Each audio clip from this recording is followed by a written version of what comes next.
Copy. Leave that in, as joining us here now, one of the winners on day 3 at this Cranbrook Tennis Classic, our dear friend here at Cracked Racquets, Mukund Sasikumar. Mukund, thank you for taking the time to chat with us. Come from behind 3-set victory over the hometown favorite Ozan Barris. Talk to me about how you performed today. Surprisingly, I've been struggling a lot with various physiological issues, and the last time I played at Little Rock, I cramped after one set. So and it's been a few weeks of working hard with my trainer, and I'm happy to see that it's finally transforming onto the tennis court. And I felt great today, even after the first set. I never had the feeling that I would be worn out in this match. Obviously, we don't know how I'm going to feel tomorrow, but at least today I was, and it's it's only my third victory this year, coming back after losing the first set, the first in challenger level. So definitely that's a great positive, and more than the way I played, I think it's a big boost and a big encouragement for my team that I'm physically maturing into a better athlete. No, you were excellent today, and it did feel like that physicality was what allowed you to pull ahead. I'm also curious in a match like this today, where you not only have the crowd and the energy they're bringing, but Ozan's a fiery player. He likes to get spirited out there, and I felt you did an excellent job matching his energy, matching his intensity. Was that something you allowed yourself to do more of as the match progressed, maybe realizing, okay, like, let's have some fun today, let's make it loud? Yeah, and I think I've based the way I behave over how the opponent is treating me. I don't think I would have done that had I played one of my friends or somebody who's just there, calm and doing his own thing. But obviously today, in the first game, when I got broken, the crowd clapped for a net cord and he screamed, "Come on!" And that's when I realized, okay, today I don't need to follow any lines.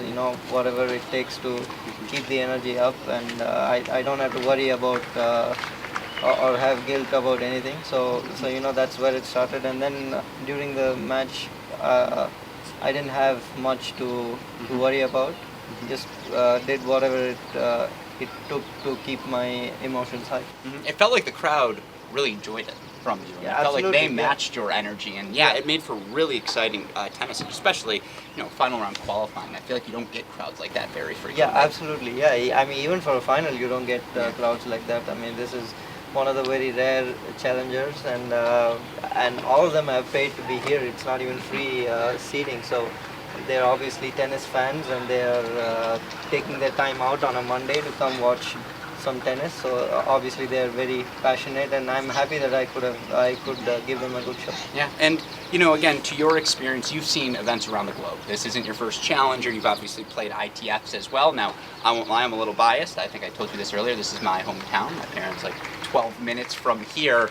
In that spirit, not to butter you up, but I ask, what have your impressions been of this first-time challenger event and of this Bloomfield Hills area? One of the most fantastic challenges, probably the best I've played for various reasons. I mean, the crowd, and obviously the hospitality of the tournament director, and the food especially. I think only in a tour event you probably get to experience, because it's always a hassle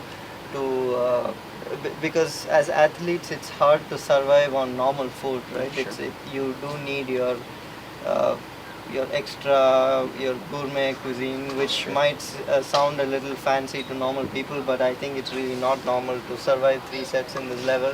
You need the right kind of petrol, and normally it does get very expensive, and more than the expense, it's just hard to find food like that, like right after the match, to get your proteins in. And where this stands out is the catering. It's been absolutely phenomenal. It's been healthy, and all the players are loving it, and the players' lounge is great, and the gym is great. So I see this challenger becoming 175 very soon. I think it has all the ingredients to be one of the biggest events in the world. I love to hear it. You heard the endorsement here, folks. Mukund Sasikumar says more pro tennis in the Southeast Michigan area. Well, in that spirit, for you, you mentioned physically where you've been, and obviously have to follow your results now every week. I can't help myself. And, I've noticed a lot of 25Ks, a lot of 15Ks. You've gone and gotten matches under your belt. Now, I'm sure some of that was ranking dependent, But I'm curious, it feels like of late you've played more challenger qualies. It feels like you're trying to make a push back into the challengers. Is that a fair assessment? Yeah, of course, definitely. I mean, I'm always trying to, and my coach is also one of the most honest people out there. He's never gonna lie to me if I need to believe in myself to play a bigger event, or if I need to be realistic and say maybe I'm not that good enough right now. And I think I'm also a person who is very fair in judging and assessing, because I really believe that self-belief should never be way over your reality.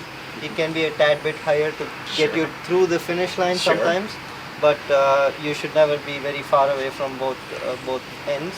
And the phase that I played, the 15s and 25s, was I don't think I was really good enough to compete consistently at challengers. And this year, even though my ranking might not be high enough to play Chali's main draws consistently, I finally feel the pre-COVID level back again.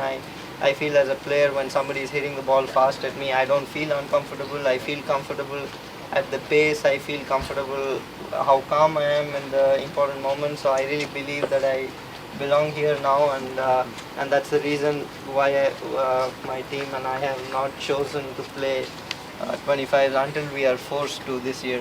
We still want to give it a shot, and that proved out to be true, because in Little Rock I was set and break up against Adam, and he made the semis, and I lost to him again in Tyler, but I beat Donald Young. I beat Michael Zheng, who made the finals in Puerto Rico. So obviously when I say that I'm back at that level, I'm backing myself up and showing it into results. Of course, I can lose to phenomenal players sometimes, like Adam, which can happen regardless of how good you are.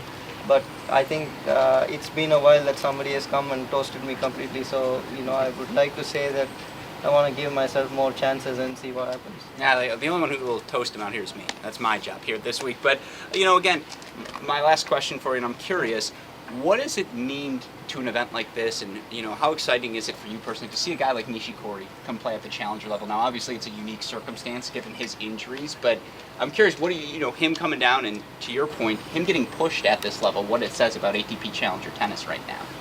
Well, I think futures is something that not all the greats might have seen, because I don't think Alcaraz has seen a futures, because he was just so good that he never had to play one. And same with Zverev. The last time he played a futures was 15. But you can say that about Challenger Tour. Every single great out there has grinded it in challengers. There is no exception.